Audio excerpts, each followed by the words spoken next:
Hello everyone, আমি advocate Abhik. আজকে আমি একটা নতুন ইন্টারেস্টিং টিপস আপনাদের সঙ্গে শেয়ার করব। তাহলে শুনুন, এখন সমাজে প্রচুর পরিমাণে ব্রেকআপ বেড়ে গেছে, আর এই ব্রেকআপ করলে কিন্তু এখন পানিশড হতে পারেন আপনি।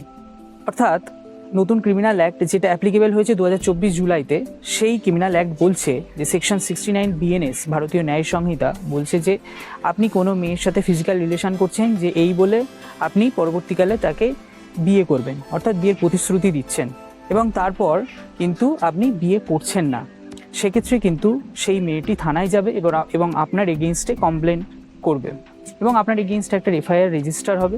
এবং তারপর কিন্তু যদি যথাযথ প্রুফ পায়, যথাযথ যদি এভিডেন্স থাকে, তাহলে আপনার কিন্তু অবশ্যই আপ টু 10 ইয়ার্স পর্যন্ত জেল হতে পারে এবং হেভি ফাইনও হতে পারে। আর এরকমই ছোট ছোট ইন্টারেস্টিং টিপস জানতে আমার চ্যানেলটিকে অবশ্যই ফলো করবেন, এবং আমার চ্যানেলটিকে অবশ্যই সাবস্ক্রাইব করবেন, এবং পাশে থাকা বেল আইকনটি অন করে দেবেন, যাতে পরবর্তী আমি ভিডিও দিলে আপনার নোটিফিকেশানে সবার আগে চলে আসে আমার ভিডিওটি। ভালো থাকবেন, সুস্থ থাকবেন।